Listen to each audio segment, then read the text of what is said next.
l'impression que nous allons avoir un visiteur. Oh, intéressant, j'espère. Plutôt inhabituel, dirons-nous.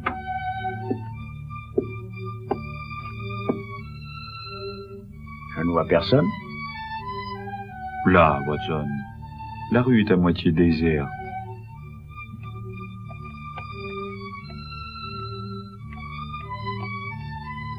Oui, eh ben, je vois un ou deux passants, bien sûr, mais personne donnant l'impression de monter vous voir. Watson, depuis plus de 5 minutes, ce gamin a essayé de rassembler tout son courage pour monter ici.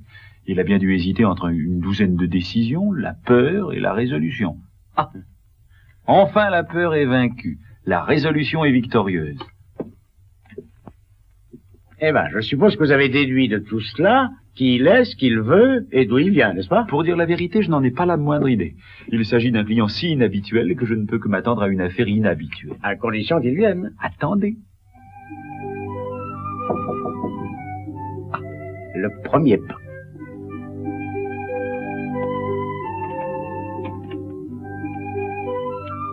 Je suis bien chez Monsieur Holmes? Oui, donnez-vous la peine d'entrer.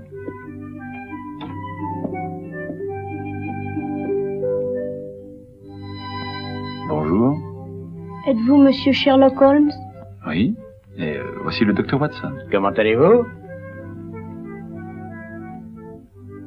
Quelque chose ne va pas? Non. C'est seulement que... Oui. Ben, j'aurais cru que vous étiez plus costaud. Ah, mais je suis très costaud, tu sais, je peux déchirer un dictionnaire en deux. Vous pouvez réellement? Oui, naturellement, et je te le ferai voir si j'avais un dictionnaire sous la main. Bon, mais pour faire ce que je vous demanderai, il faut surtout une cervelle. Eh bien, je crois que M. Holmes est assez bien partagé sur ce point. Voyons, tu ne veux pas t'asseoir? Merci. En attendant, veux-tu un peu de thé? Non, merci, monsieur. Je préfère aller droit au fait. Oh, bon. Voilà. Mon nom est André Fénic. Je vais avoir 11 ans et j'habite au numéro 17 Dublin Court, en haut du Spimont Street. C'est parfait. Maintenant, parlons un peu de tes ennuis. Monsieur Holmes, mon père a disparu. Disparu? Oui, monsieur. Son nom est Herbert Fénic. Il est comptable à la Société indienne de textile. Il est grand et porte des lunettes. Je voudrais que vous le retrouviez. Je ferai de mon mieux, André, mais avant tout, raconte-moi toute l'histoire, avec tous les détails pouvant m'aider. Voilà. Papa s'est toujours montré le plus heureux et le plus chic type du monde. Tous les soirs, quand il revenait à la maison, il plaisantait et me racontait des histoires. Et tous les dimanches, on allait en bicyclette faire des balades, ou bien on jouait ensemble au cerf-volant. On peut dire qu'il était un vrai copain, beaucoup plus qu'un père. Oui, je comprends. Continue. Pourtant, il y a de ça quelques mois déjà, papa a changé. Il s'est mis à se conduire d'une façon bizarre. Tu veux dire qu'il n'a plus été ton copain? C'est bien pire que ça, monsieur Holmes. Papa s'absentait de la maison pendant des jours entiers, et jamais il ne voulait dire où il était allé, ni ce qu'il avait fait. Il gardait un air mystérieux, et semblait souvent très inquiet. Quand as-tu vu ton père pour la dernière fois? Un peu plus de 3 semaines. C'est pourquoi je suis inquiet. Généralement, il ne s'absentait pas plus d'un jour ou deux. Monsieur Holmes, je suis prêt à parier 10 contre 1 que mon père a des ennuis. Et sûrement que Jacques Driscoll y est pour quelque chose. Jacques Driscoll? Oui, monsieur. Juste avant que papa s'en aille, la dernière fois, il nous a dit à maman et à moi ce qu'on aurait à répondre si Jacques Driscoll venait le demander. On devait dire que papa était allé en Écosse voir son frère. Et c'est ça qui m'inquiète. Pourquoi? Parce que papa n'a pas de frère. Est-ce que tu as vu ce monsieur Driscoll? Non, monsieur, jamais. Je ne sais absolument rien de lui. Mais je ne l'aime pas. Pourquoi ta maman n'est-elle pas allée à la police? Je suppose que c'est parce que papa lui a recommandé de ne pas le faire. Et malgré tout ce qui pourrait arriver, de ne pas s'inquiéter et de garder confiance. Mais il y a plus de 3 semaines de ça. Et j'ai pas pu attendre plus longtemps. Alors ta maman ne sait pas que tu es ici? Oh non. Si je lui avais dit, elle aurait essayé de m'empêcher de venir. Puis il y a aussi qu'elle est malade. Et je voudrais pas la bouleverser. Ta maman n'est pas bien? Non, monsieur. Le docteur dit qu'elle a la pleurésie, c'est quelque chose comme ça. Elle est très malade. Je ne voulais pas qu'elle sache que je venais vous voir. Je te promets que ta visite restera strictement entre nous. Merci, monsieur. Et vous prenez l'affaire en main? Je vais m'en occuper immédiatement.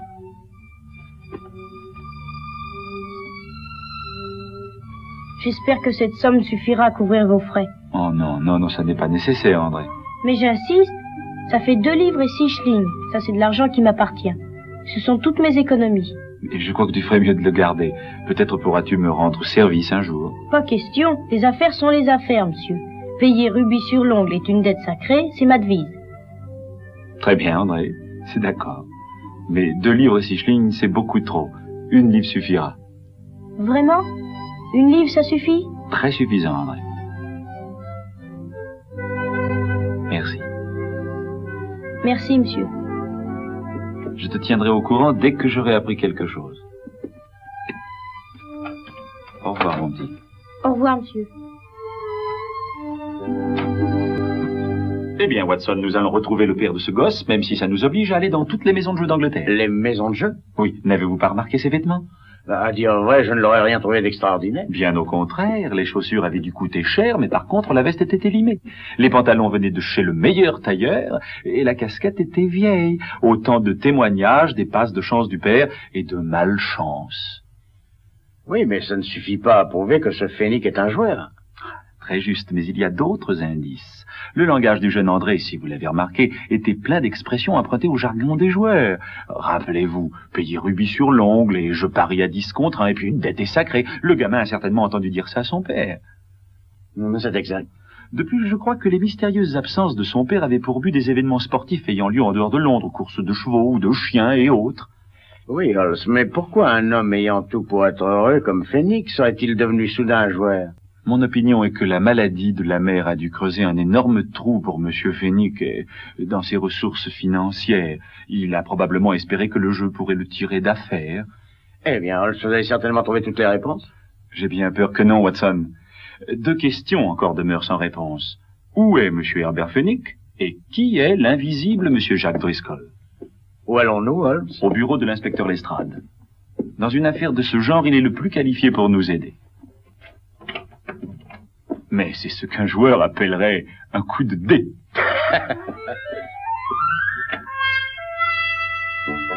Driscoll, Jack. Driscoll. Ah oui, je me souviens de lui. Il s'occupait de charbonnage. Oh non, non, Lestrade. Je ne pense pas que le Driscoll dont vous parlez soit celui qui nous intéresse. Hein? Il est à la bourse? Non, je ne crois pas. Parlementaire? Non. Commerçant? Non. Musicien? Si vous le permettez, monsieur... Oui, qu'est-ce que c'est, Wilkins? Jack Driscoll, monsieur, alias Jack Hennessy, alias Gerald Jackson, arrêté en 1891, soupçonné de meurtre relâché, arrêté en 1892 pour cambriolage, condamné à 1 an, arrêté en 1894 pour faux et usage de faux, acquitté, et soupçonné à l'heure actuelle d'être mêlé à une organisation de paris clandestin, domiciliation inconnue, monsieur. Maintenant que le voile dissimulant ce mystère semble s'être un peu soulevé, dites-moi, Lestrade, dans quelle sphère plus particulièrement notre Driscoll sévit-il?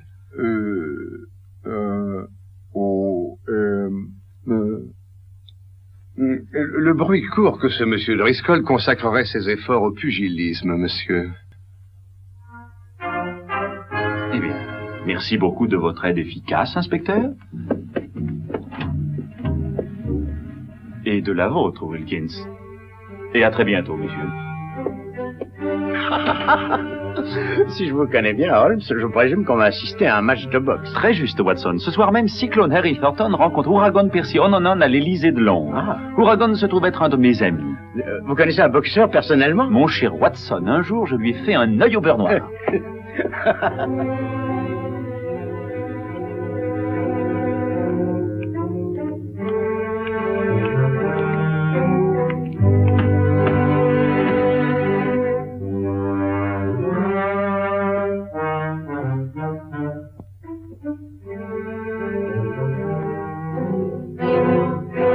Va le descendre, monsieur Holmes, parce qu'il a de la tête. C'est le genre de boxeur qui se bat avec son cerveau. Excellente combinaison, monsieur Fenwick. Ah, la meilleure. Quelquefois, on se trompe. Oui, on a un boxeur qui gagne, et alors on s'imagine qu'on a dégoté un champion. Mais s'il ne pense pas, c'est 0. Saisissez. Ah oui, oui, parfaitement. Au fait, monsieur Finnegan, avez-vous... Oh, excusez-moi, ça va être au tour de Percy. Ça va, tu peux l'emmener.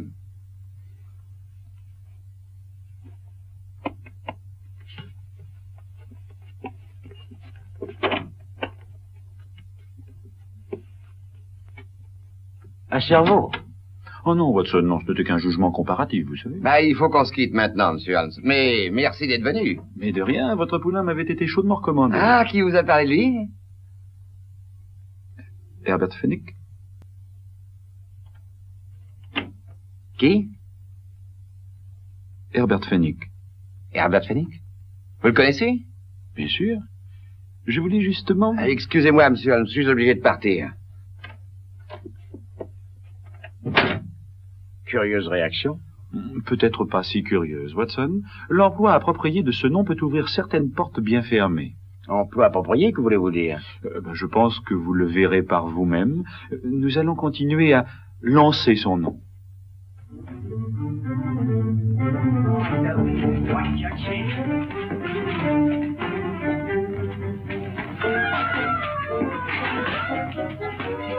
Alors, t'as compris? T'as qu'à continuer. Garde les yeux ouverts. Droite, droite, ta droite.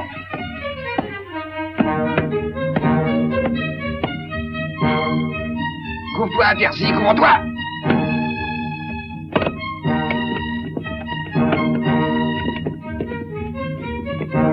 Garde les yeux ouverts. Ah, mais garde les yeux ouverts, t'as compris? Allez, allez.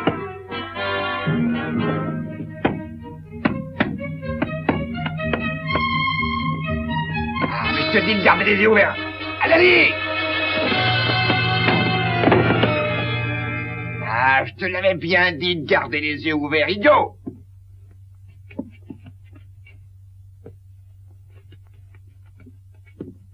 Allez. Ce vieil Herbert Fenwick. Il faudra que je lui demande des tuyaux pour la semaine prochaine. Oui, c'est bien dommage qu'Herbert n'ait pas pu venir avec nous ce soir. Savez-vous ce qu'Herbert Fenwick m'a dit ce matin? Non, qu'est-ce qu'Herbert Fenwick vous a dit ce matin? T'entends ça? J'ai l'impression que Jack Driscoll aimerait être au courant. Ben, qu'est-ce que t'attends? Je voudrais pas de bagarre ici. Il pourrait se plaindre plus tard et quelqu'un pourrait dire qu'on les a vus sortir avec nous. Tu crois que la rue vaudra mieux? Tu les connais? Monsieur Holmes, c'est le plus grand. Il connaît Percy. Je connais pas le nom de l'autre type, mais il ressemble à un boxeur que j'ai connu. On l'avait disqualifié pour tactique irrégulière. Il m'a l'air d'un mauvais client. Il a un regard qui me plaît pas. Oui, si tu te bats avec lui, t'attends pas à ce qu'il respecte les règles du marquis de Queensbury. Alors ne les respecte pas non plus, hein? Attendez.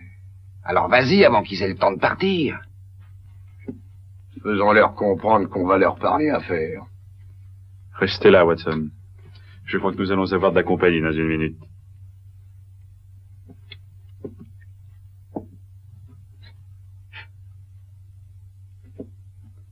Je vous demande pardon. Herbert Félix, c'est un ami à vous? Oui, mais je ne vois pas. Voulez-vous nous suivre?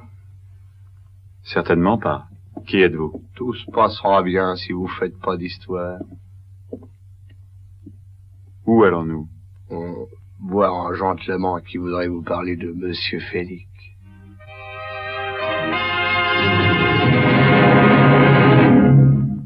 Ce que je veux, c'est que vous me disiez où Herbert Fenwick se cache. Eh bien, la dernière fois qu'on l'a vu, c'était c'était au trou dans le mur. Vous mentez. Et là, faites attention. Fenwick ne serait pas allé là, peut-être au lévrier ou encore au jockey ou au pesage à la rigueur, mais jamais au trou dans le mur. Il y devait trop d'argent. Eh bien, monsieur Driscoll, nous sommes allés dans tellement d'endroits aujourd'hui qu'on peut s'y perdre. Comment avez-vous su mon nom? Mais Mais c'est simple, on nous a parlé de vous partout. Il semble que vous soyez très célèbre dans certains milieux. Hein? Mais oui. Monsieur Driscoll, si jamais nous retrouvons Fenwick, y aurait-il un message à lui donner de votre part? Il sait bien ce que je veux, ce voleur. Ah, c'est ça. Il vous doit de l'argent. Au plus de 1000 livres, oui. Et je n'ai plus l'intention d'attendre. Si je mets la main sur ce Fenwick, je lui ferai passer le goût du pain. Et j'en aurai autant pour vous deux si jamais j'apprends que vous l'avez aidé à filer. Maintenant, fichez le camp.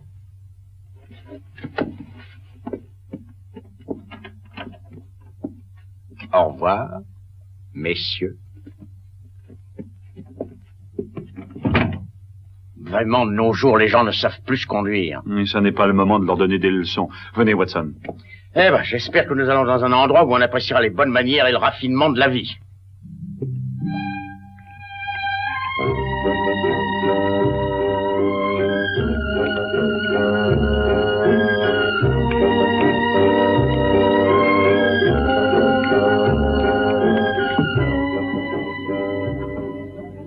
Pardon, patron.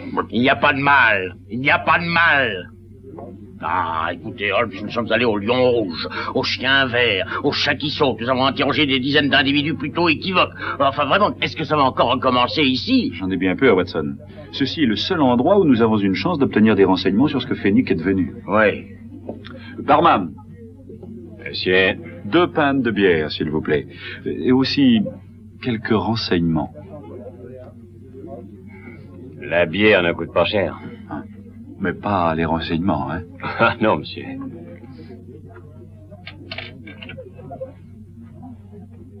Herbert Fenwick.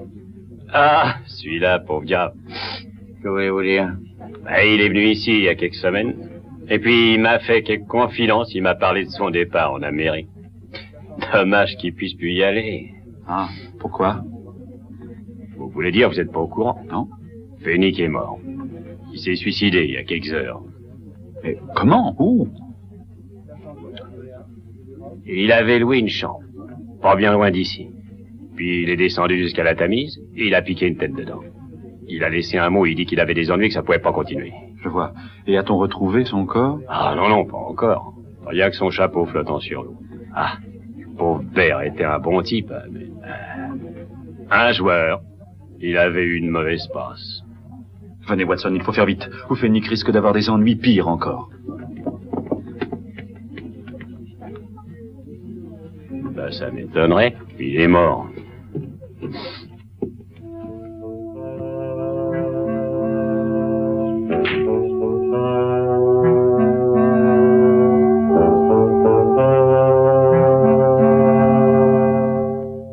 Qu'est-ce que vous voulez, Holmes? Qu'est-ce que vous voulez encore? Le corps. On le trouvera bien, je n'ai aucun doute là-dessus. Les patrouilles sont déjà en train de fouiller la Tamise. Je vous l'assure, inspecteur, Herbert Fenwick est encore en vie. Alors pourquoi aurait-il annoncé son suicide?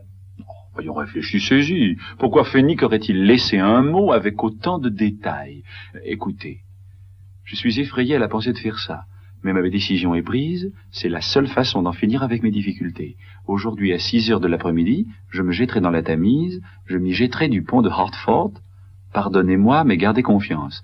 Signé Herbert L. Fenwick. Non, Holmes, cette fois, vous n'arriverez pas à me convaincre. Alors peut-être que ça vous convaincra. Jetez un coup d'œil sur cette bande portant le nom de Fenwick. Vous remarquerez qu'elle est absolument neuve, alors que le chapeau, lui, est un vieux chapeau. Vous voulez dire que Fenwick a fait mettre son nom sur cette bande il y a quelques jours? Exactement. À mon avis, c'est une ruse pour faire croire aux gens qu'il s'est vraiment suicidé. Mais pourquoi prétendre qu'on est mort alors qu'on ne l'est pas? Mais pour éviter quelques créanciers musclés, par exemple. S'ils sont persuadés de sa mort, il ne leur restera plus autre chose qu'à le porter à leurs profits et pertes dans leur compte. Oui, mais s'il est encore en vie, l'un d'eux le retrouvera un jour ou l'autre. Parce qu'il a décidé de se réfugier en Amérique. Très bien. Alors, je vais donner l'alarme dans tous les ports du pays. J'ai bien peur, Lestrade, qu'il ne soit trop tard. Voyons, mais pourquoi? Parce qu'il n'a pas d'argent. Et il en a besoin, et un besoin urgent. Et il lui reste un seul moyen maintenant de se le procurer. Quel moyen, Holmes? Le voler. Jamais il n'osera faire ça. Bien sûr que si, Fenwick est désespéré. Et de toute façon, il y a peu de chances que la police soit amenée à soupçonner un homme mort d'avoir commis le vol. Alors, Holmes, qu'est-ce que vous voulez que je fasse? Avertir tout le monde à Londres qu'un vol doit être commis? Oh non, je n'irai pas aussi loin, Lestrade. Je crois que Fenwick ne frappera que dans un de ces 3 endroits. Le poisson d'or, le chien vert ou le lion rouge. Écoutez, Holmes, comment pouvez-vous affirmer ça? Parce que Fenwick est persuadé que dans chacun de ces endroits, on est au courant de sa mort. Par conséquent, nul ne le soupçonnera d'être le coupable.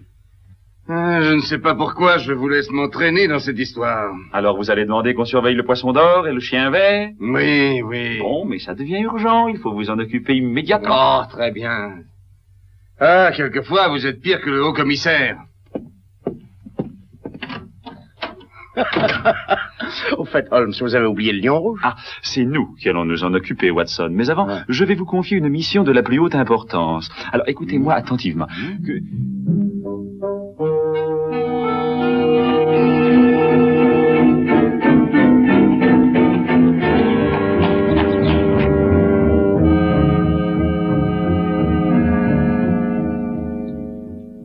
Oui, j'en vois de drôles tous les jours. Les hauts et les bas, les périodes de chance et les autres.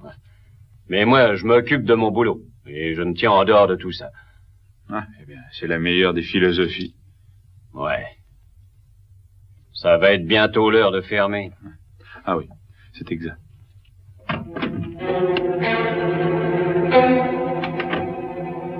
Mettez les mains en l'air. Je prendrai ça si ça ne vous dérange pas. Je suis sûr que ça le dérange, mais je crois qu'il n'a pas le choix, n'est-ce pas? Vous, mettez-vous contre le mur et faites vite. Vous aussi. Allons. Holmes, je m'excuse d'être en retard. Oh, non. Je le tiens, Fenwick! Quoi? Beau travail, Fenwick, très beau travail! Papa! Eh, vous êtes fou, lâchez-moi! Oh, allez-vous vous taire! Donnez-moi le revolver. Mais... Dépêchez-vous! Et vous, pas un mot, vous entendez? Mais enfin, pas un mot! Quoi? Papa! Est-ce bien toi, papa? Mais bien sûr que c'est lui, André. Ton papa avait été chargé d'une mission spéciale par le service secret. N'est-ce pas? Mon André... Oh, André... Non, non, vous n'avez rien à dire de plus, monsieur Fenwick. Vous vous êtes conduit en véritable héros. Holmes! Allez, emmenez cet homme. Voyons, écoutez-moi. Nous aurons tout le temps de vous écouter plus tard. Mais qui est-il? Et qu'a-t-il fait? Qui il est? Mais un espion à la solde d'un gouvernement étranger. Espion? Ouais. Un gouvernement étranger? Et tenez, Lestrade, voici les documents qu'il avait volés à l'amirauté. Mais c'est mon livre de compte. Ah, vous voulez nous faire croire ça? Faites voir ça. Non, non, Lestrade, personne ne doit les voir, ce sont des documents secrets. Écoutez, messieurs, je vous jure que vous faites erreur. Voyons, je ne suis qu'un... Wilkin, faites ce que Lestrade a ordonné, emmenez cet homme. Oui, monsieur Holmes. Mais c'est une erreur, je vous affirme que je suis innocent, mais je Allons, vous jure que venez. je n'ai rien fait, voyons. Mais vous ne pouvez pas m'emmener comme ça. Vois-tu, André, ton papa avait été chargé d'une mission très dangereuse. Pendant toute la durée de son enquête, il lui était naturellement interdit de révéler la nature de ses activités. Cependant, je crois que maintenant, il peut quitter son déguisement. Ah oui, naturellement. Tu sais, papa, maman et moi, nous étions très inquiets. Ton papa a droit à des félicitations, André. Vois-tu, le Foreign Office l'avait choisi spécialement pour cette mission importante parce que personne dans le monde de la pègre n'aurait jamais pu le soupçonner d'être en rapport avec la police. Monsieur Holmes, je ne sais pas comment vous remercier. Eh bien, Fenwick, c'est terminé. Et maintenant, vous allez reprendre votre ancien travail et vivre comme par le passé. Mais si je vous connais bien, vous allez travailler plus dur que par le passé et redevenir le merveilleux citoyen que vous êtes. C'est ce que j'ai l'intention de faire. Et je ne quitterai jamais plus ma famille. Alors, bonne nuit, monsieur Fenwick. Et bonne chance. Tu viens, André? Rentrons à la maison. Oh, André, je viens de me rappeler quelque chose. La livre que tu m'avais remise. Ça, c'est chic. Allons, viens, mon petit. Ah, Lestrade, je viens de penser à une chose. Je crois que vous feriez mieux de relâcher le barman. Je pense qu'il n'est pas si coupable que ça. Holmes, ou c'est vous qui êtes devenu fou, ou alors c'est moi. Oh, non, pas plus fou qu'à l'ordinaire. Après tout, tout le monde a le droit de se tromper. Scotland Yard le fait souvent, vous savez. J'ai bien le droit de le faire une fois. Bonne nuit, inspecteur.